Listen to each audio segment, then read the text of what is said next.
It was 3 in the morning when my world collapsed. My heart was beating so hard I thought it would wake the entire house as I stood paralyzed by the half-open door of Richard and Laura's room. The words I had just heard pierced me like icy daggers. "We're admitting her tomorrow. We've already signed the papers." My son-in-law's voice sounded casual, as if he were talking about the weather, while I felt the floor open up beneath my feet. For 70 years, I had faced loss, betrayal, and pain. But I never imagined that my own daughter would be the one to deliver the deepest wound. In that moment, with my legs trembling and my mouth dry, I knew I had to escape. I couldn't let them take me away like an old, useless object. I took a deep breath, closed my eyes for a second, and decided that this very night, my life would change forever. I didn't cry. I just tiptoed back to my room and began to plan my escape. But let me tell you how I got here. 6 months ago, when my beloved husband passed away after 45 years of marriage, Laura insisted I move in with her and Richard. "Mom, you can't stay alone in that big house," she would say with that smile I now recognize as false. "Here, you'll have company. We can take better care of you." Her words sounded sweet, full of filial concern, and I, devastated by the loss and feeling terribly alone, accepted without much thought. I sold some furniture, packed my most precious memories in boxes, and moved into their modern home on the outskirts of the city. The house was beautiful, with white walls, a manicured garden, and a gleaming kitchen that smelled of expensive cleaning products. But from the first day, something felt strange. Richard greeted me with a smile that didn't reach his eyes, and when I hugged my granddaughter Claire, who is 16, I noticed she avoided my gaze. The first few days passed in a seemingly normal routine. Laura had set up the guest room for me with cream-colored curtains and a comfortable bed. Every morning we had breakfast together, coffee, toast with butter, while Richard read the news on his phone and Claire got ready for school. I tried to join the conversations, asking about Richard's work at the insurance company or about Claire's favorite subjects. But there were strange silences, glances exchanged between Richard and Laura when they thought I wasn't looking. The house had a tense atmosphere, as if everyone was acting in a poorly rehearsed play. Laura cooked my favorite dishes, but when I offered to help, she always said, "No, Mom, you rest. We'll take care of it." Richard would bring flowers on Fridays and ask if I needed anything from the pharmacy, but his gestures felt mechanical, without real warmth. It was during the 3rd week that I began to notice the signs I should have seen from the beginning. Richard had started organizing my medications in a weekly pill box. "This way you won't forget to take them, Helen," he would tell me in that condescending voice you use with small children. When I protested, saying I had always managed my medications perfectly, Laura intervened. "Mom, it's for your own good. Sometimes seniors get confused with the doses." The word seniors echoed in my head like an alarm bell. I also noticed that Richard had started checking my mail before giving it to me. "I'm just making sure it's not annoying junk mail," he would explain. But I saw how his eyes scanned each envelope carefully. My bank statements would arrive opened, and when I asked, Laura told me it must have been a mistake by the mailman. But I knew something was wrong. My instincts, as a woman who had raised 5 children and survived decades of marriage, were screaming at me that I was being manipulated. The last straw was when I discovered that Richard had changed the house's Wi-Fi password. When I tried to connect my phone to video call my old friends, I couldn't get access. "The router must be broken, Mom," Laura lied without even looking me in the eye. "Richard will fix it this weekend." But the weekend passed, and another, and I still couldn't use the internet. I began to feel like a prisoner in the house that was supposed to be my refuge. My friends stopped calling because I wasn't answering their messages, and when I asked to use the house phone to contact them, there was always an excuse. "The line is busy, better after dinner. We don't want to bother the neighbors." Slowly, I realized they were isolating me from the outside world, cutting my connections one by one like someone snipping the strings of a puppet. That night that changed everything began like any other. We had roast chicken with vegetables for dinner, and Richard had been particularly attentive, pouring my water and asking if the food was to my liking. Claire had talked about a history project at school, and for a moment, the table felt like a real home. But I had already learned to read the silent glances between Richard and Laura, those quick exchanges that spoke a language I didn't understand. After dinner, I went to my room early, pretending to be tired. In reality, I had started to listen. For the past few weeks, I had noticed that the family's important conversations happened after I went to bed, as if my presence were an obstacle to their real discussions. From my bed, I could hear fragments of conversation coming from the living room. Richard was on the phone with someone, but his voice was too low to make out the words. I got up stealthily and walked to my bedroom door. The hallway was dark, barely lit by the light filtering in from the main living area. I could hear better as I got closer, walking barefoot on the cold tiles. Richard was on the sofa, his back to me, the phone pressed to his ear. His voice sounded relaxed, even satisfied. "No, Mom, everything is ready. We're going early tomorrow. We've already signed all the necessary papers." I felt as if I had been punched in the stomach. Papers? What papers? My mind started racing, trying to understand what he was talking about. Richard's voice continued, clearer now because he had leaned back on the sofa and was speaking towards the ceiling. "The place is perfect, Mom. It has gardens, nurses, 24 hours a day, and it's only 30 minutes from here. Laura can visit her on weekends if she wants." My heart stopped.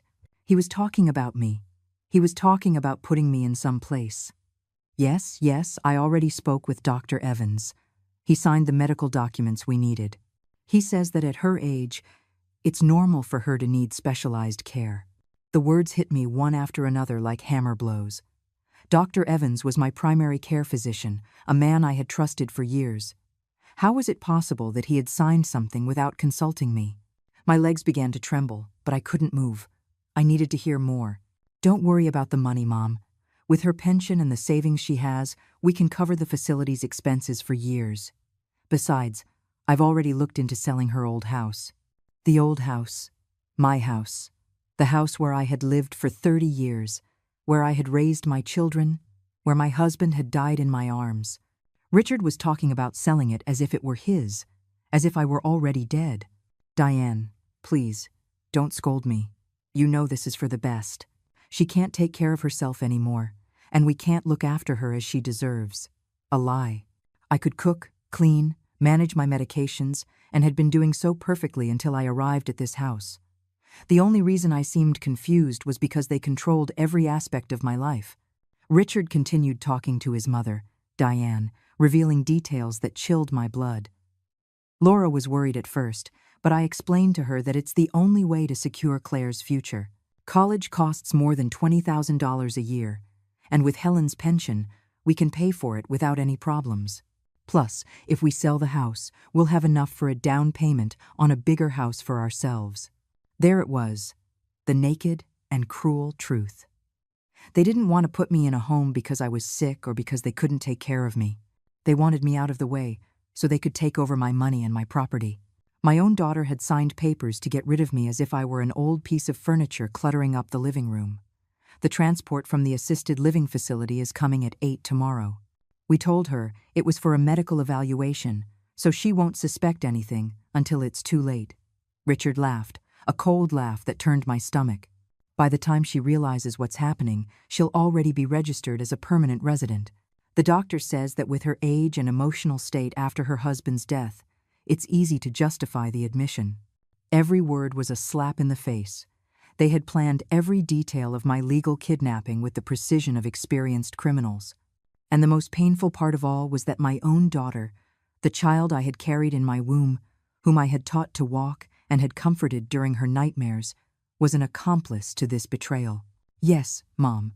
Laura has already packed all her important things in boxes. Tomorrow, after they take her, we'll change the locks and start clearing out the room. The room, that was my room. My family photos, my books, the blanket my mother had knitted, everything would be packed up and thrown away like trash. No, I don't think Claire will be a problem. She's a teenager. She's more worried about her friends than her grandmother. Besides, we told her the facility has a pool and recreational activities, that her grandmother will be better off there. But I knew Claire loved me. I had seen the pain in her eyes these last few weeks, as if she sensed something bad was happening, but didn't know what. Finally, Richard said goodbye to his mother. "Perfect, Mom. By this time tomorrow, it will all be over. Helen will be in her new home, and we can start living our lives without this burden." That word, burden, echoed in my ears like a scream. I had been called many things in my life: wife, mother, teacher, friend, but never a burden. Richard hung up the phone and headed to the kitchen. I ran back to my room as silently as I could, my heart beating so loud I was sure it could be heard throughout the house. I sat on the bed, trembling, trying to process what I had just discovered. In less than 5 hours, a transport would come to take me to a place where I would be locked up against my will, while my own family took over everything I had worked for during 70 years of my life. I sat on the bed for several minutes, my mind racing a mile a minute, while my heart slowly returned to its normal rhythm. The bedside clock read 3:15 in the morning. I had less than 5 hours before that transport arrived. 5 hours to decide whether I would remain a helpless victim or take control of my destiny. The Helen who had raised 5 children while working as a teacher, who had cared for her sick husband for 2 years without ever complaining, who had faced poverty and hardship with her chin up, that woman would not give up without a fight. I got out of bed with a determination I hadn't felt in months. The first thing I did was mentally review everything I had heard. Richard had mentioned that they had already signed papers, that Dr. Evans had provided medical documents, and that a transport would come at 8. They had also packed my things, which meant they didn't expect me to ever come back. But there was something they hadn't considered. I was still the owner of my bank account, my house, and all my properties. As long as I had my ID card and a clear mind, I had legal power. The problem was that once I was locked in that assisted living facility, it would be much harder to prove my mental competence. I walked to my dresser and took out a small suitcase I had stored in the back of the closet. With trembling but determined hands, I began to pack only the essentials: underwear, 2 changes of clothes, my medications, my most important documents which I kept in a folder, and the $500 in cash I always kept for emergencies. I also took the jewelry my husband had given me during our marriage, my wedding ring, the pearl earrings he gave me on our 20th anniversary, and the gold necklace that had belonged to my mother. These pieces had both sentimental and economic value, and could be useful if I needed money. As I packed, my mind worked on a plan. I couldn't leave through the front door because there was an alarm that was activated at night. Richard had explained on the first day that it was for security, but now I understood it was another way to control me. However, my bedroom window faced the side yard, and I remembered noticing when I arrived that the latch was a bit loose. It was a low window, less than 3 feet from the ground, perfectly feasible for a woman my age who was still in good physical shape. The question was, where to go once I was out? I remembered my old neighbor, Mrs. Gable, who lived about 10 blocks from Laura's house. We had been friends for years, and I knew she was a discreet and reliable woman. Her house was close enough to walk to, but far enough that Richard and Laura wouldn't think to look for me there immediately. Mrs. Gable had always told me that her door was open to me, no matter the hour. I hoped that promise was still valid at 4 in the morning. I finished packing and dressed in comfortable clothes, dark pants, a long-sleeved blouse, and my quietest shoes. I double-checked that I had all my documents: ID, credit cards, savings, passbook, and a piece of paper where I had written down important phone numbers, including that of my lawyer, Oscar Morales, who had handled my and my husband's legal affairs for years. Oscar was an honest and competent man, and if anyone could help me protect my rights, it was him. Before opening the window, I peeked out carefully to check the yard. The house was completely silent, and the neighbors' lights were off. The moon provided enough light to see the path to the side gate that led to the street. Richard had once mentioned that they never locked that gate because they only used it to take out the trash. With any luck, I could get out that way without making a noise. I opened the window slowly, inch by inch, praying it wouldn't creak. The latch was indeed loose, and the window slid open smoothly. The cool morning air hit my face, bringing with it the scent of the jasmine Laura had planted near the window. How ironic that the flowers my daughter had chosen to beautify her home would witness my escape from her betrayal. I placed the suitcase on the ground in the yard and then slid through the window with more agility than I'd had in years. Adrenaline was coursing through my veins like a raging river. Once outside, I took my suitcase and walked close to the wall of the house, avoiding the gravel areas that might make noise under my feet. The yard was well kept, with soft grass that absorbed the sound of my steps. I reached the side gate, and it was indeed unlocked. I pushed it just enough to slip through, and in seconds, I was on the street. The street was deserted and silent, lit only by the streetlights that cast yellowish circles of light every 50 yards.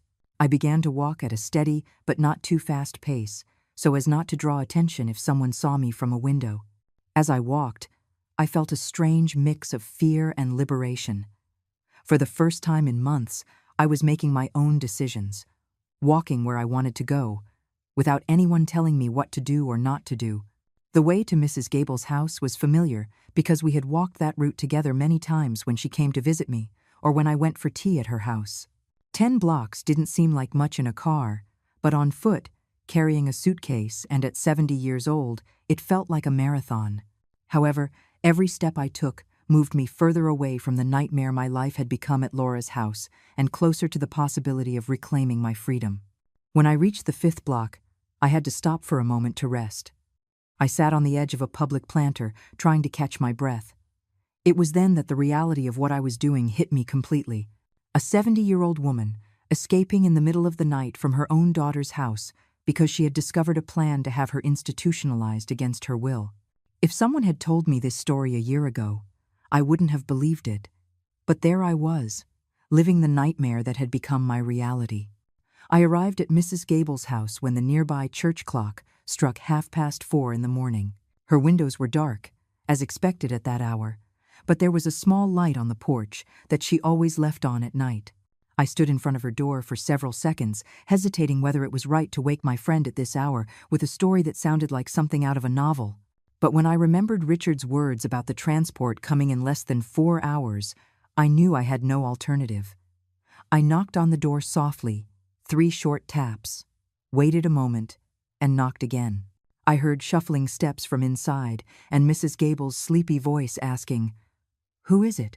"It's me, Mrs. Gable, Helen," I answered in a low but clear voice. There was a silence, followed by the sound of several locks being undone. The door opened to reveal Mrs. Gable in her robe, her hair disheveled and her eyes puffy with sleep, but her expression immediately changed from confusion to concern when she saw me there with my suitcase. "My God, Helen, what happened? Are you all right?" she asked as she quickly ushered me inside and closed the door behind me. I collapsed on her sofa, and for the first time all night, the tears began to flow.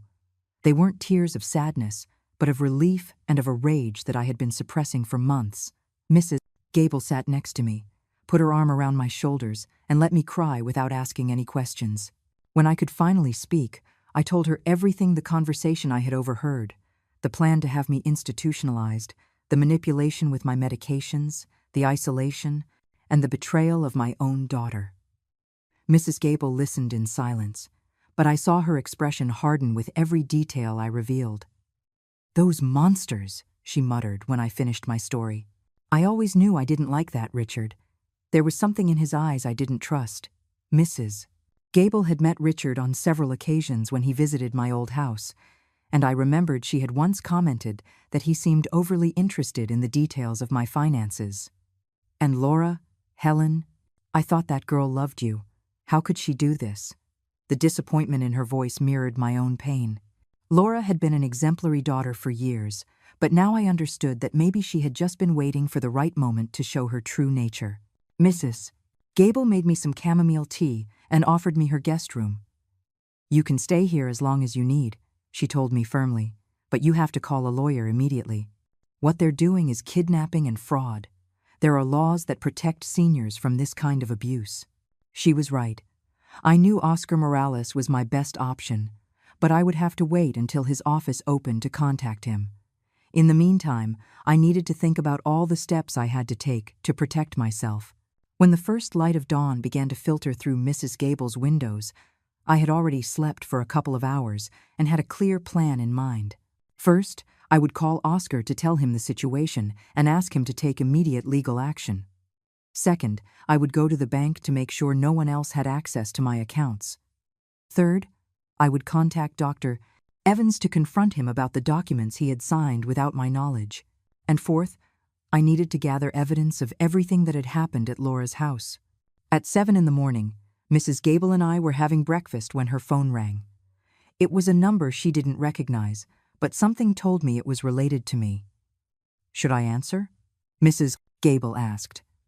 I nodded, curious to know who could be calling.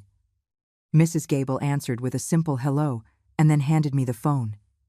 "It's for you," she said with a strange expression. It was Claire, my granddaughter, and her voice sounded distraught and confused. "Grandma, where are you? Dad and Mom are desperate. They say you disappeared during the night and that you're sick and confused. Some men in an ambulance came to take you to the doctor, but when they went to your room, you weren't there." My heart raced. Richard and Laura had discovered my escape and were already executing their contingency plan, painting me as a confused old woman who had wandered off in the night. "Claire, my love, listen to me very carefully," I told her, in the calmest voice I could manage. "I'm not sick or confused. I am perfectly fine and in a safe place. But I need you to know something very important about your parents." Claire was silent, and I could hear voices in the background, probably Richard and Laura arguing about what to do. "I can't talk for long now, but soon you'll understand everything. The only thing you need to know is that I love you, that you will always be my favorite granddaughter, and that nothing you're going to hear about me in the coming days is true." "Grandma, I don't understand anything. Dad says you got up sleepwalking last night and left the house without remembering where you were going. He says it's normal for people your age, and that's why you need specialized medical attention."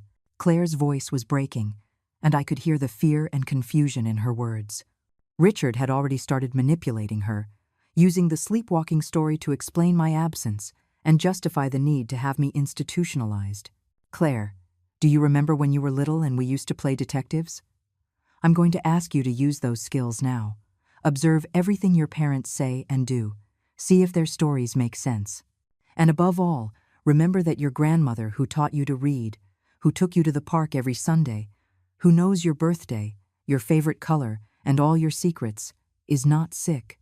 Claire sobbed on the other end of the line. "I have to go, Grandma. Dad is coming this way."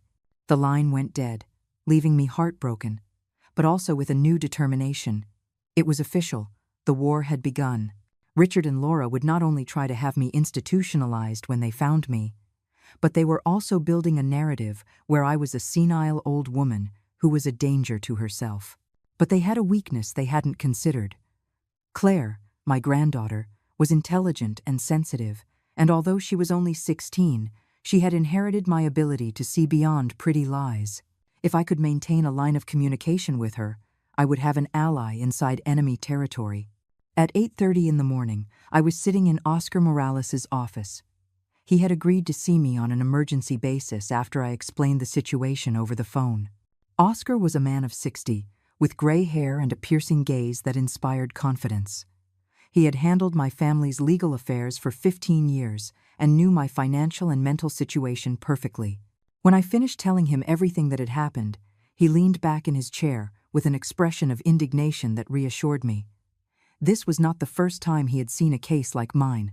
"Helen, what they are doing constitutes several crimes," he told me as he took notes in a legal pad. "First, conspiracy to deprive you of your liberty. Second, attempted fraud to seize your assets. Third, forgery of medical documents if Dr. Evans indeed signed something without examining you. And fourth, elder abuse, which in this state carries very severe penalties." His words gave me hope, but also made me understand the seriousness of what I was facing. "The first thing we're going to do is get a temporary protection order to prevent them from having you institutionalized without your consent. Second, we're going to freeze all your bank accounts so no one else can access them. And third, we're going to officially document all of this." Oscar immediately called his assistant to prepare the necessary documents and then contacted a judge he knew to request an emergency hearing. "The legal system has specific protections for seniors in situations like yours," he explained as we waited. "But we need to act quickly before they can present their own version of the facts." He asked me to write a detailed statement of everything that had happened, including dates, specific conversations, and any evidence I could remember. While I was writing my statement, my phone rang. It was an unknown number, but I decided to answer. The voice I heard made my blood run cold. It was Richard, but he sounded completely different from the man who had been acting as the perfect son-in-law for months.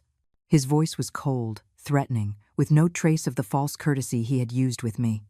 "Helen, I know you're there. You need to come home immediately. You have serious health problems and you need medical attention. If you don't come back of your own free will, we'll have to take more drastic measures." "Richard," I replied with a calm I didn't feel, "I am perfectly fine and I have no intention of returning to that house. Besides, I now know exactly what your plans were for me." There was a silence on the other end of the line, and then Richard changed tactics. "I don't know what you're talking about, Helen. You got up confused last night and left the house. We were looking for you all night. Laura is hysterical with worry. How could you do this to your own daughter?" The manipulation in his voice was so obvious it almost made me laugh.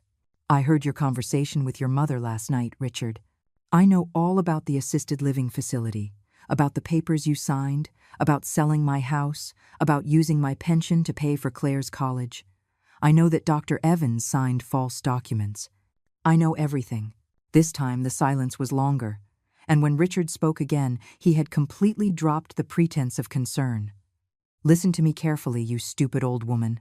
Are you coming back to this house right now, or are you going to regret it? We have ways of making you look mentally incompetent, and when we're done with you, no one will believe a word you say." Oscar, who had been listening to the conversation, motioned for me to put it on speaker. "Richard," Oscar intervened in a professional voice. "This is Oscar Morales, Helen's attorney. This conversation is being recorded, and what you have just said constitutes a direct threat against my client. I suggest you consult with an attorney before making any further statements that could be used against you." Richard hung up immediately, but we had already gotten what we needed: recorded evidence of his true nature. "Perfect," Oscar said as he saved the recording on his phone. "This proves there is no real medical concern on his part. It's a clear threat to force her to return." Half an hour later, Oscar's assistant arrived with the temporary protection order documents, and we headed to the courthouse for the emergency hearing. The judge, a middle-aged woman named Patricia Wallace, listened to my case attentively and reviewed the recording of Richard's threat. "Mrs. Reed," the judge said after hearing all the evidence, "it is evident that you are in full possession of your mental faculties and that you have been the victim of an attempted abuse. I am issuing a temporary protection order that prohibits Richard Martinez, Laura Sandoval, and Diane Martinez from approaching or contacting you without your consent.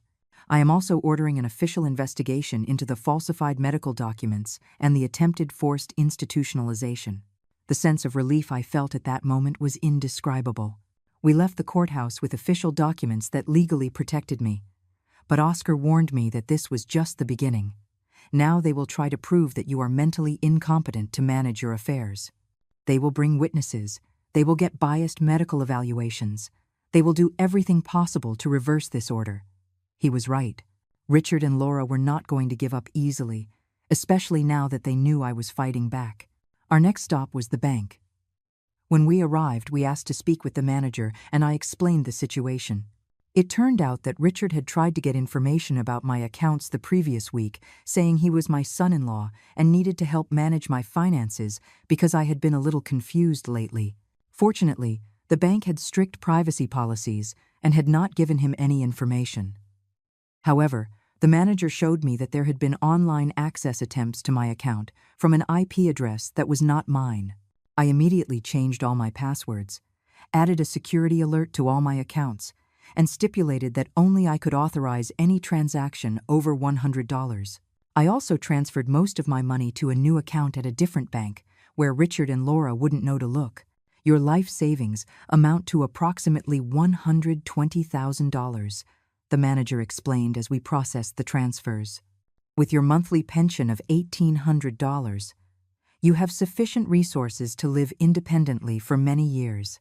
When we left the bank, I felt as if I had reclaimed an important part of my identity. For months, Richard had indirectly controlled my finances, suggesting expenses, reviewing my statements, making me feel like an economic burden. Now I had full control over my money again, and that gave me the power to make decisions about my future. Oscar took me back to Mrs. Gable's house, where we had lunch and planned our next steps. Mrs. Gable had been following local news online and had found something interesting. An article in the local paper about the rise in cases of financial abuse against seniors. "Look at this, Helen," she said, showing me her tablet. "It says there were over 500 reported cases in our county last year. Most involve family members trying to take over properties and savings of their elderly relatives." As we read the article, my phone rang again. This time it was Claire, but her voice sounded different, more cautious. "Grandma, can you talk? I'm at my friend Sophia's house." I told her yes, and Claire continued in a low voice. "Grandma, something weird is happening here. After we talked this morning, Dad and Mom have been making calls all day. I heard Dad talking to someone about getting a doctor who will say, 'You have Alzheimer's.' And Mom packed all your things in boxes and put them in the garage." My heart raced. Claire was starting to see the truth. "I also found something strange, Grandma. On Dad's desk, there are some papers with your name on them, and one says something about selling your house. But you never said you wanted to sell your house, did you?" Claire was connecting the dots, just as I had hoped she would. "My love," I told her gently, "I need you to be very brave and very smart. Your parents are not telling the truth about me or about the situation. Do you think you can take pictures of those papers without them noticing?" Claire was quiet for a moment, then whispered, "Yes, Grandma. I think I can do it. But I'm scared." "Claire, my brave girl," I said with all the tenderness I could convey over the phone. "I understand you're scared, but I need you to trust me like you always have. If you can get those photos, you would be helping to protect not just me, but you as well. Because if your parents can do this to me, their own mother, imagine what they could do to you when you turn 18 and have access to your college fund." Claire sighed on the other end of the line, and I could hear the weight of understanding falling on her young shoulders. "Grandma, is it true that Dad wanted to put you in a home to take your money?" Her voice broke a little as she asked the question. "Yes, my love. That's exactly what they wanted to do. Last night, I heard your dad on the phone with your grandmother Diane, planning everything. They were going to take me to a nursing home this morning, sell my house, and use my pension to pay for your college without asking me." Claire was silent for so long I thought she had hung up. Finally, she whispered, "But Mom always says she loves you so much. How can she be doing this?" It was the question I had asked myself 100 times since last night. "Sometimes the people we love can disappoint us in ways we never imagined," I answered. "Your mom may have convinced herself that this was for the best, but that doesn't make it right. Claire, do you remember when you were little and you asked me why adults sometimes do bad things? I told you that sometimes people get lost along the way and that money can make people change." Claire sobbed softly. "Yes, I remember. But I never thought my mom would get lost." I explained to Claire that she had to be very careful. "Don't confront your parents with what you know. Act normal, as if you don't know anything. If you can, take pictures of those documents and send them to me in a message. But above all, be safe. If at any point you feel you are in danger or need to get out of that house, call this number and ask for Oscar Morales." I dictated the lawyer's number and she wrote it down. "He's my lawyer, and he already knows the whole situation. You can also call Mrs. Gable if you can't find me." Claire assured me she understood, and we agreed that she would contact me when it was safe to do so. After hanging up with Claire, Mrs. Gable and I sat down to plan my next move. "You can't stay hidden forever, Helen," Mrs. Gable told me as she boiled more tea. "Sooner or later, they will find you. And when they do, they will be prepared with a story about your supposed mental illness." She was right. I needed to be proactive, not reactive. "What do you suggest?" I asked her. Mrs. Gable smiled with an expression I hadn't seen in years. "I think it's time you did something Richard and Laura would never expect. Fight back." Mrs. Gable had a brilliant idea. Her niece worked at the local newspaper as a journalist, specializing in human interest stories and social issues. "Letitia has written several articles about elder abuse," Mrs. Gable explained. "If you tell her your story, she could write an article that exposes what Richard and Laura tried to do. Once the story is public, it will be much harder for them to continue with their lies." The idea both thrilled and terrified me. Making my story public meant there would be no going back. Mrs. Gable called her niece Letitia, who agreed to meet with us that same afternoon. While we waited, I received a text message from Claire with 3 photos. My heart raced when I saw the images. They were documents from Richard's desk, including a preliminary contract to sell my house, an application for power of attorney over my financial affairs, and, most shocking of all, a fake medical evaluation signed by Dr. Evans declaring that I suffered from significant cognitive impairment and loss of capacity for independent decision-making. I immediately sent the photos to Oscar, who called me 10 minutes later. "Helen, this is solid evidence of conspiracy and document forgery. Dr. Evans is in serious legal trouble. This evaluation is dated 2 weeks ago, but according to your medical records, you haven't visited his office in over 3 months." Oscar explained that with this evidence, we could not only defend ourselves, but also press criminal charges against Richard, Laura, and Dr. Evans. When Letitia arrived at Mrs. Gable's house that afternoon, I was surprised by her youth and energy. She was a woman of about 30, with curly hair and intelligent eyes that reminded me of Claire. Letitia took out a digital recorder and asked me to tell her the whole story from the beginning. For 2 hours, I recounted every detail. The move to Laura's house, the signs I had ignored, the conversation I overheard, my nighttime escape, and the evidence we had gathered. "Mrs. Reed," Letitia told me when I finished, "your story is exactly the kind of situation that needs to be exposed publicly, not only to protect you, but to warn other seniors about these tactics." Letitia explained that she had seen similar cases, but few with so much documented evidence. "The fact that you recorded Richard's threats and that your granddaughter photographed the false documents makes this story irrefutable." That night, as Letitia was writing the article, my phone wouldn't stop ringing. First, it was Laura, her voice tearful and desperate. "Mom, please come home. I don't understand why you're doing this. We just want to take care of you." Her performance was so convincing that for a moment I doubted my own memory. But then I remembered the conversation I had overheard, the forged documents, and the coldness in Richard's voice when he threatened me. "Laura," I said with a calm that surprised me, "if you really wanted to take care of me, you wouldn't have signed papers to have me institutionalized without my consent. If you really loved me, you wouldn't have planned to sell my house behind my back. And if you really cared about my well-being, you wouldn't have allowed your husband to threaten me this morning." Laura was silent for a moment, then changed tactics. "Mom, I think you're confused. We never signed papers to have you institutionalized. We were just exploring options for when it might be necessary in the future. And about the house, Richard thought it would be better to sell it because it's too big for you alone." Her lies were so elaborate, I wondered how long she had been practicing them. "Laura, I have evidence of everything you're saying didn't happen. Documents, recordings, photos. So please, don't insult me by pretending I'm stupid." The conversation ended with Laura hanging up on me, but not before I heard her scream at someone in the background. "It's not working. She knows too much." 20 minutes later, I received a call from a number I didn't recognize. It was Diane, Richard's mother, with a voice even more manipulative than her son's. "Helen, dear, it's Diane. Richard has told me about your confusion and your escape last night. I understand it must be very disorienting for you." "Diane," I interrupted, "there is no confusion on my part.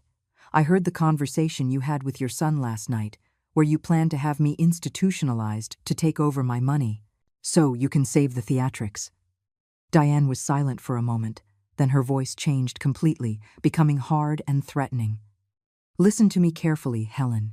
My son and my daughter-in-law have invested a lot of time and money in taking care of you. The least you can do is show some gratitude instead of causing trouble." "Gratitude?" I asked in disbelief. "Gratitude for planning to kidnap me and steal my life savings?" Diane laughed coldly. "Don't be dramatic. No one was going to kidnap you. We were just going to put you in a place where you could receive the care you need. And about the money, that money should belong to the family anyway. You've already lived your life." Her words revealed the mentality behind the whole plan. To them, I was no longer a person with rights, but an obstacle to their financial ambitions. "Diane," I said with all the dignity I could muster, "that money is mine because I earned it working for 40 years as a teacher. That house is mine because I paid for it with the sweat of my brow alongside my husband. And my life is not over just because you want it to be." I hung up the phone and realized I was no longer afraid. I was angry, determined, and had something that Richard, Laura, and Diane had completely underestimated: the will of a 70-year-old woman who had decided to fight for her freedom. The next day, Letitia's article was published on the front page of the local newspaper with the headline, "70-year-old grandmother escapes in the dead of night to avoid forced institutionalization planned by family." The story included photographs of the forged documents, transcripts of the recordings, and my full testimony. Mrs. Gable woke me up that morning with the newspaper in her hands and a smile I hadn't seen in years. "Helen, the whole city is talking about your story. The newspaper's phone has been ringing off the hook with people who want to support you." Sure enough, by 9 in the morning, I had already received calls from 3 local radio stations asking for interviews, 2 senior rights organizations offering free legal support, and surprisingly, 6 people who had lived through similar situations with their own families. "You're not alone in this." A woman named Clara, whose son had tried something similar 2 years ago, told me, "When I saw your story in the paper, I knew I had to call you. What you're doing is brave and necessary." But not all the reactions were positive. At 10 in the morning, Oscar called me with worrying news. "Helen, Richard has hired a very aggressive lawyer named Fabian Torres. They have already filed a countersuit claiming that you are mentally incompetent and a danger to yourself. They are also seeking a court order to force you to undergo a psychiatric evaluation." My stomach sank. I knew Richard wouldn't give up easily, but I didn't expect him to counterattack so quickly.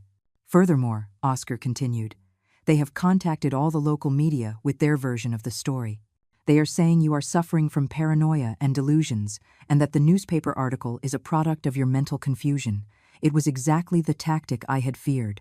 Richard was using my own bravery against me, saying that the fact I had spoken publicly proved I was mentally unstable." Mrs. Gable turned on the local noon news, and there was Richard, giving an impromptu press conference in front of his house. He was wearing a dark suit and had a perfectly rehearsed expression of concern. "My mother-in-law, whom I love as if she were my own mother, is going through a severe psychotic episode," he said, looking directly at the camera. "For months, we have noticed signs of mental deterioration, forgetfulness, paranoia, baseless accusations against the family that loves her." Next to him was Laura, her eyes red, a tissue in her hand. "My mom has always been a strong and independent woman," she sobbed convincingly. "To see her like this, making up stories about us, accusing us of terrible things, is devastating. We just want her to get the medical help she needs." Their performance was so believable that for a moment I wondered if anyone who didn't know the real facts could believe them. Richard continued, "The documents my mother-in-law has presented as evidence are misinterpretations of normal conversations about future medical care. Any responsible family discusses these options when a loved one reaches a certain age. There was never any plan to institutionalize her against her will." The lie was so elaborate and presented with such conviction that I understood why they had managed to deceive Dr. Evans. The interview ended with Richard making a direct appeal. "Helen, if you are watching this, please come home. We love you, we miss you, and we just want to help you. You don't have to live with this paranoia and confusion.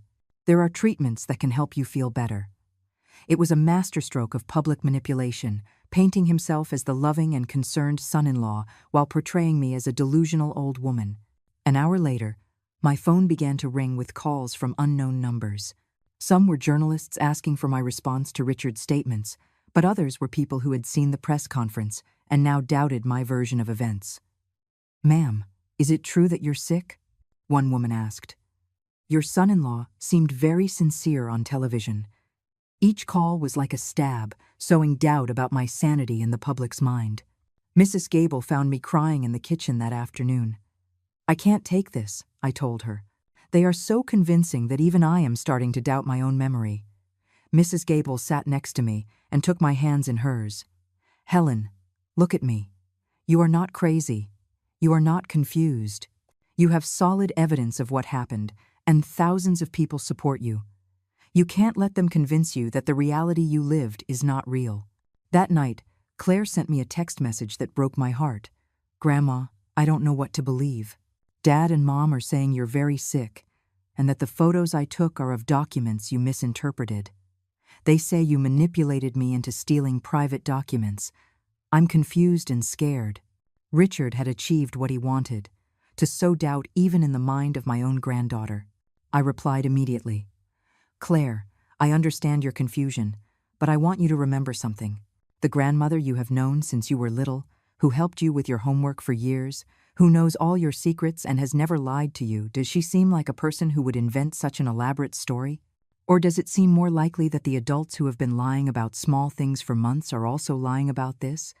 The message came back an hour later. "Grandma, you're right. When I think about it that way, it doesn't make sense that you would make all this up. But Dad says that when older people get sick, sometimes they don't even know they're making things up." Richard had done his homework, using the natural fears about aging to undermine Claire's trust in me. "Claire, do you remember the game we used to play when you were little? I would ask you what mattered most to me in the world, and you would always say the truth and family. Do you think that has changed? Do you think I would suddenly decide to destroy my own family with lies?" There was a long pause before her reply. "No, Grandma, that doesn't make sense. But then, why are Dad and Mom saying these things? Because they have a lot to lose if the truth comes out, my love. Richard could go to jail for forging medical documents. Your mom could lose her reputation and her job. And they would both lose access to my money, which is what they wanted from the beginning." Claire didn't reply immediately, but when she did, her message filled me with hope. "Grandma, I think I need to see more evidence for myself. Can you send me the recordings you have?" That night, I sent Claire the recordings of Richard's threats and my conversation with Diane. I also sent her copies of all the documents Oscar had gathered, including the bank reports showing Richard's unauthorized access attempts. I knew it was risky to involve Claire so deeply, but I also knew she was an intelligent young woman who deserved to know the truth about her parents. At 2 a.m, I received a message that made me cry with relief. "Grandma," I listened to the recordings. "Dad's voice when he threatens you is the same voice he uses with me when he's really angry, not the fake voice he puts on in public. And I recognize Grandma Diane's laugh when she says, 'You've already lived your life.' I know it's real. It's all real. I'm so sorry for doubting you. My granddaughter had chosen truth over comfort, and that gave me the strength I needed to keep fighting. Claire, you don't have to apologize. They are very good at manipulating, and it's natural that you had doubts. But now that you know the truth, I need you to be very careful. Don't let them know you believe me. Your safety is more important than anything." Claire assured me she understood, and we agreed on a secret code to communicate. She would send me pictures of flowers when it was safe to talk, and pictures of clouds when there was danger. The next day, Claire sent me a picture of red roses, followed by a message that would change everything. "Grandma, Dad, and Grandma Diane are going to do something tomorrow. I heard them say they're bringing a different doctor to the house.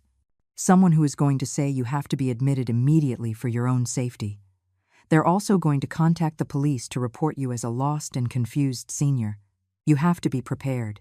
The information Claire had sent me filled me with a mix of panic and determination. Richard and Diane had decided to escalate their strategy, and I knew I had less than 24 hours to prepare for their next attack. I immediately called Oscar, who scheduled a meeting in his office first thing in the morning. "Helen, what they are planning is technically legal if they get the right court order," he explained as he looked up legal codes on his computer. "But we have advantages they don't know about." Oscar had been working all night, preparing a counter-strategy. "First, I've already hired an independent psychiatrist, Dr. Owen Reed, to evaluate you this afternoon. He is a respected professional with no connections to your family, and his evaluations are considered impartial by all the state courts. He explained that this evaluation would be crucial to prove my mental competence. Second, I've gotten an emergency hearing with Judge Wallace for tomorrow at 10 a.m, before they can present their own case. And third," Oscar continued with a smile, "my private investigator found some very interesting information about Dr. Evans. It turns out he has gambling debts of over $50,000, and Richard lent him $20,000 2 months ago. We have the bank records that prove the payment. This explained why the doctor had been willing to forge my medical documents. Richard had bought him, taking advantage of his financial desperation. The evaluation with Dr. Reed that afternoon was exhaustive but reassuring. For 3 hours, he asked me questions about my personal history, my finances, my medications, and my understanding of the current situation. He also conducted standard cognitive tests, remembering lists of words, solving math problems, identifying dates and places. Mrs. Reed, he told me at the end, not only are you completely mentally competent, but you demonstrate a clarity and mental acuity above average for any age. That night, Claire sent me a series of messages that confirmed my worst fears, but also gave me valuable information. Grandma, the new doctor arrived this afternoon. He's an older man, very serious, and Dad was showing him papers and talking in a low voice. I heard Dad tell him that you had violent episodes and had threatened the family. Richard's lies were becoming more elaborate and dangerous. Grandma Diane also came with a suitcase. She's going to stay here until the problem is resolved, as she says. The most disturbing part came in the next message. Grandma, I found something terrible on Dad's phone. He left his phone on the table while he was in the shower, and I saw messages with someone named Dr. Harrison. Dad wrote, I need you to declare her incompetent no matter what she's like when you see her. The extra payment we discussed will be in your account tomorrow. The doctor replied, Understood. I have experience handling these difficult cases. My blood ran cold. Richard had found a corrupt doctor willing to falsify a psychiatric evaluation in exchange for money. Claire continued, But there's something else, Grandma. Mom is acting very strange. Last night I heard her crying in her room, and when Grandma Diane asked what was wrong, Mom said she wasn't sure if this was the right thing to do anymore. Grandma Diane yelled at her and told her it was too late for regrets, that they had come too far to turn back now. There was a crack in the alliance, and Laura was beginning to question what they were doing. I spent the night at Mrs. Gable's house, preparing for what I knew would be the most important day of this battle. Oscar had coordinated everything perfectly. At 8 in the morning, I would voluntarily present myself at the courthouse with my own psychiatric evaluation and all the evidence of the conspiracy. At 10, we would have the hearing with Judge Wallace, and before Richard could present his own case, we would have already exposed his lies and corruption. The morning came, cold and gray, perfect for the drama that was about to unfold. Mrs. Gable accompanied me to the courthouse, where we met Oscar and Dr. Reed. Helen, Oscar said as we walked towards the entrance, remember that today you are not just fighting for your freedom. You are fighting for your dignity, for your right to age with respect, and you are sending a message to other abusers that seniors are not easy victims. When we entered the courtroom, I was surprised to see it was full of people. There were journalists, representatives from senior rights organizations, and several people who had read my story and come to support me. On the opposite side, I saw Richard with his lawyer Fabian, both dressed in black and with somber expressions. Laura was there too, but she looked pale and nervous, avoiding my gaze. Judge Wallace called the court to order and began by reviewing all the documents we had submitted. Mr. Torres, she said to Richard's lawyer, I see that you allege that Mrs. Reed is mentally incompetent, but she has voluntarily presented herself today with an independent psychiatric evaluation that completely contradicts your claims. How do you explain this discrepancy? Fabian stood up and began his argument. Your Honor, it is precisely the nature of certain mental conditions that patients can appear lucid temporarily, especially when in a controlled environment like a doctor's office. My client has evidence that the lady has had violent and threatening episodes that demonstrate she is a danger. It was a clever tactic, but Oscar was prepared for it. Your Honor, Oscar intervened, I would like to present evidence that the doctor evaluating my client for the other party received a payment of $20,000 from Mr. Richard Martinez 2 days before conducting said evaluation. We also have text messages that prove Mr. Conducting. Martinez specifically instructed the doctor to declare my client incompetent regardless of her actual mental state. A murmur went through the courtroom as Oscar presented the screenshots Claire had obtained. Richard's face turned red when he saw that we had the messages from his phone. Fabian asked for a recess to consult with his client, but Judge Wallace denied the request. I want to hear exactly how you explain these messages before we proceed. Richard urgently whispered something in his lawyer's ear, who looked increasingly uncomfortable. Your Honor, Fabian said after a moment, my client denies sending those messages. It's possible his phone was compromised, or that the messages were forged. But Oscar had one more card to play. Your Honor, I would like to call my client's granddaughter, Claire Martinez, to testify. She can confirm that she herself took these screenshots from her father's phone. Claire entered the courtroom, accompanied by a court-appointed social worker. She looked small and nervous, but when she looked at me, I saw determination in her eyes. Richard tried to smile at her, but Claire avoided his gaze. Under oath, Claire testified that she had seen the messages on Richard's phone and had taken the photos on her own. Did anyone ask you to do this? Oscar asked her. No, sir. I did it because I knew what my parents were planning to do to my grandmother was wrong. The crucial question came when Oscar asked Claire to describe Richard's behavior at home. Have you ever seen your grandmother be violent or threatening, as your father alleges? Claire took a deep breath and answered in a clear voice. No, sir. My grandmother has never been violent. But I have seen my dad threaten her over the phone, and I have heard conversations where he and my other grandmother were planning things against her. Richard jumped out of his seat, shouting, She's lying. She's been manipulated. But the judge ordered him to sit down and be silent. Finally, Oscar presented the evidence of the bribery of Dr. Evans and the forgery of medical documents. Your Honor, what we have here is not a case of a confused old woman, but a case of criminal conspiracy to deprive a competent person of her liberty and seize her assets. The judge reviewed all the documents in silence for several minutes that felt like hours. I have seen enough, Judge Wallace finally declared.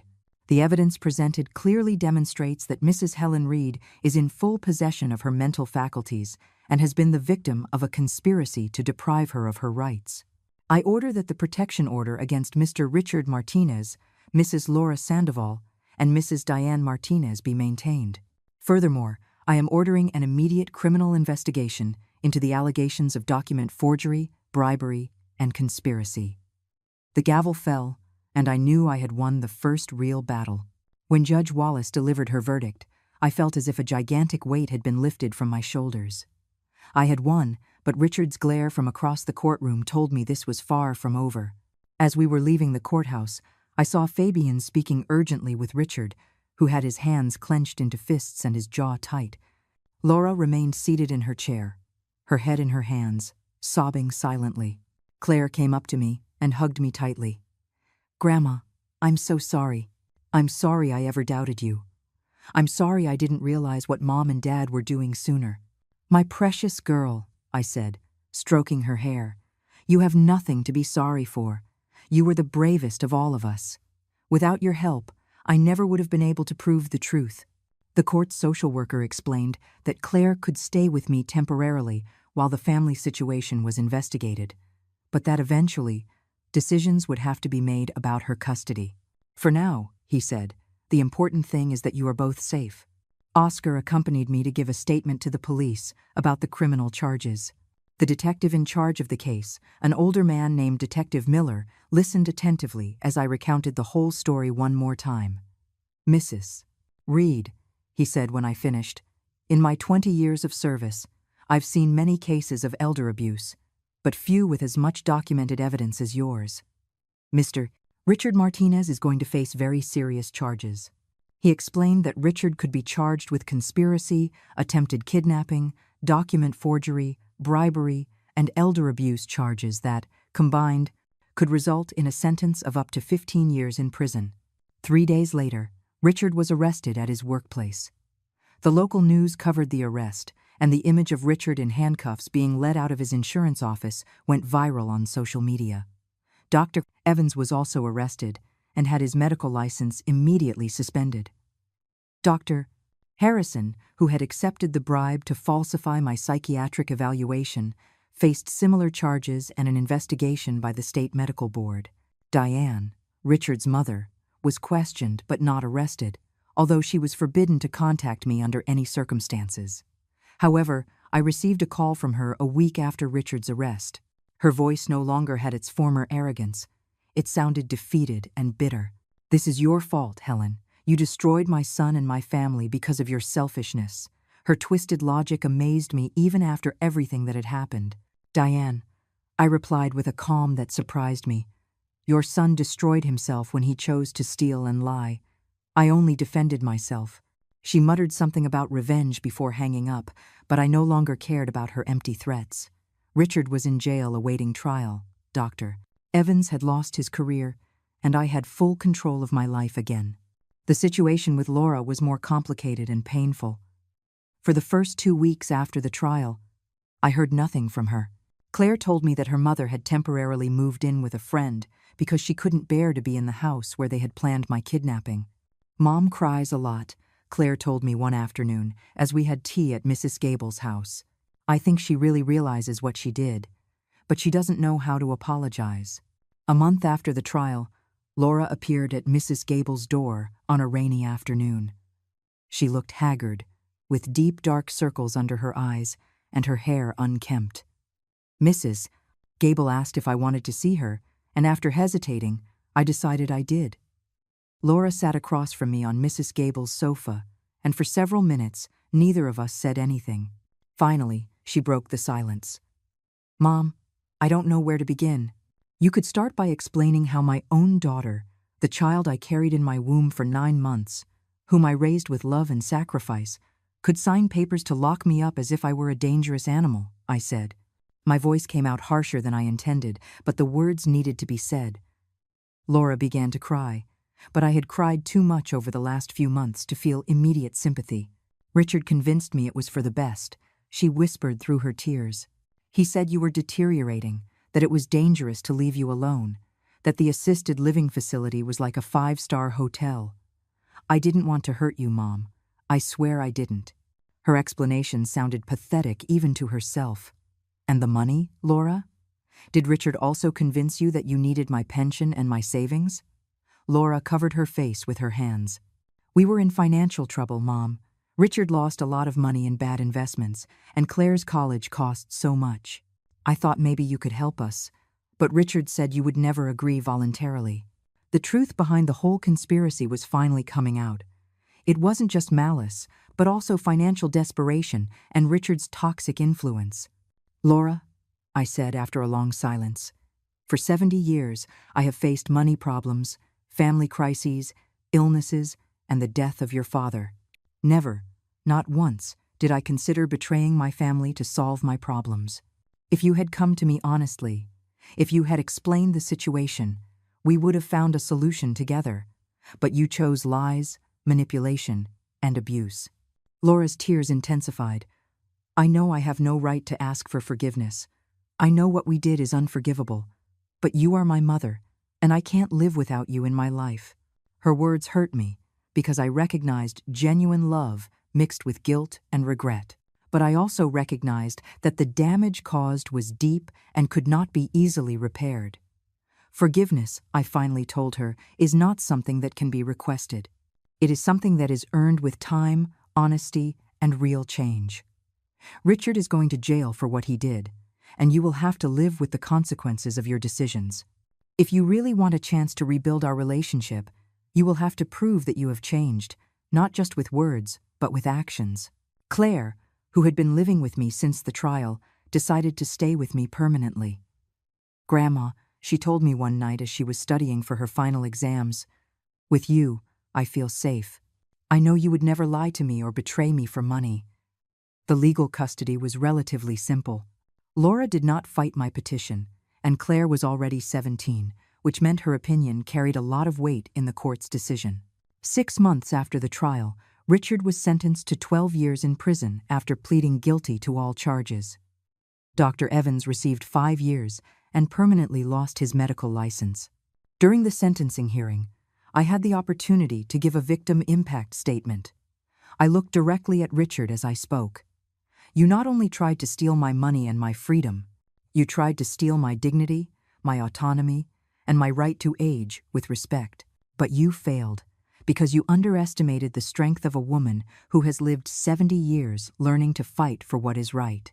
With the money I recovered and the finally authorized sale of my old house, I bought a small but comfortable house near Claire's school. It had a garden where I planted tomatoes, roses, and aromatic herbs. Every morning, as I watered my plants, I reflected on how my life had changed. For months, I had lived feeling like a burden, like a problem that others had to solve. Now I understood that I had always had power. I had only allowed others to make me believe otherwise. Claire flourished in our new home.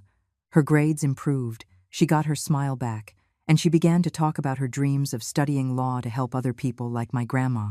We established a pleasant routine. We had breakfast together before she went to school. I worked in my garden or read while she studied, and in the afternoons we would cook and talk about our days. Laura began to visit us once a week, always asking for permission first and respecting any boundaries I set. Slowly, very slowly, we began to rebuild something resembling a relationship. She had started therapy to understand how she had allowed Richard to manipulate her, and she was working 2 jobs to pay off the debts he had left her.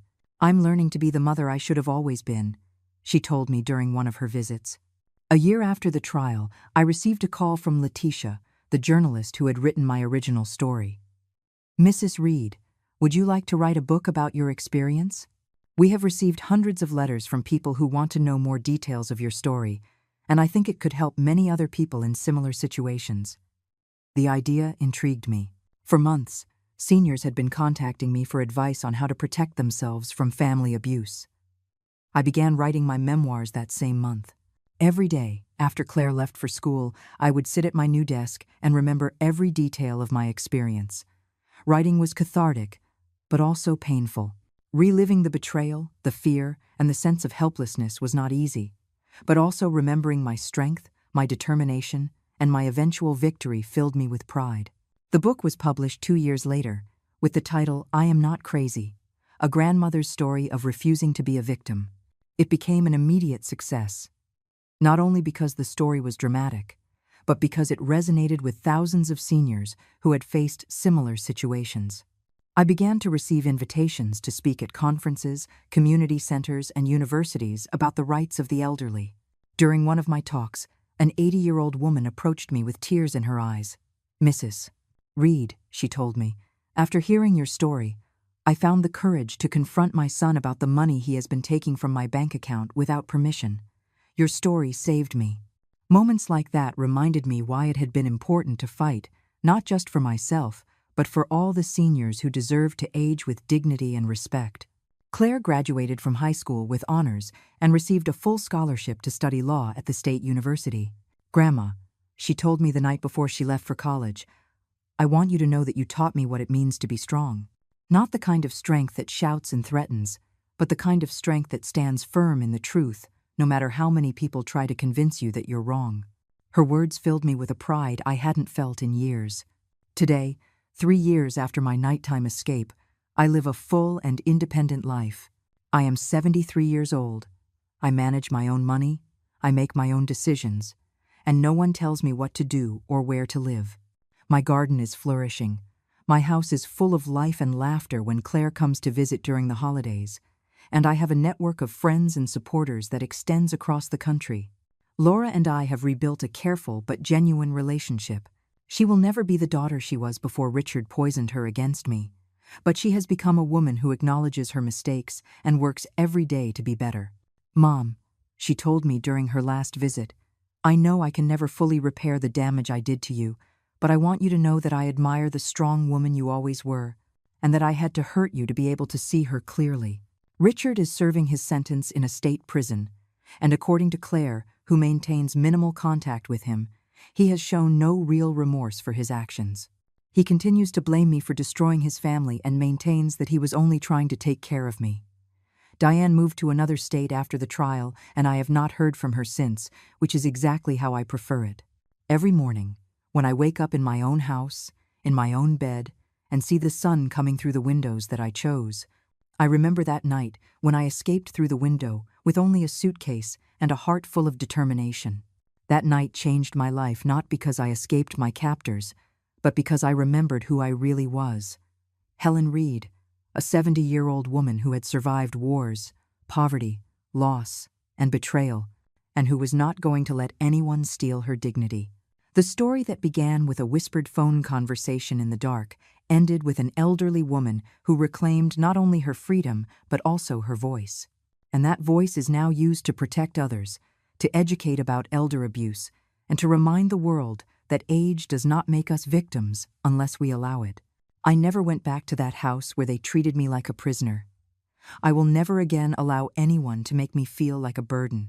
And I will never again remain silent when I see injustice, regardless of my age or circumstances.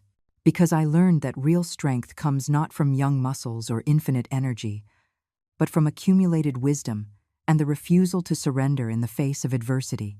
That night, when I climbed out the window to freedom, I didn't know I was writing the first chapter of the bravest part of my life. Now, every day is a new page in that story of resistance, dignity, and the beautiful truth that it is never too late to fight for what is right. 5 years have passed since that dawn when fear woke me up and courage made me walk towards freedom. I write these final lines at my desk, the same one where every morning I read the letters that arrive from women all over the continent, telling me their own stories of resistance. Some have managed to escape situations similar to mine. Others are still fighting, but all have found in my experience a spark of hope that tells them it is possible to win. Claire graduated from law school last month. I saw her walk across that stage in her cap and gown and felt my heart expand with pride. During her speech as the valedictorian of her class, she spoke about justice not as an abstract concept, but as something personal and urgent. My grandmother taught me that the truth always finds a way, she said, looking at me from the podium, but only if we have the courage to open the door for it. She now works at a firm specializing in senior rights, and she tells me that every case reminds her why she chose this profession. The foundation I created with the profits from my book has helped more than 300 families resolve conflicts related to elder abuse. We not only provide free legal assistance, but also preventive education and support groups. Every month, I meet with a group of survivors at the community center and listen to stories that remind me that my experience was not unique, but my response to it was. Laura comes for lunch every Sunday. We have developed a new relationship built on painful but necessary honesty.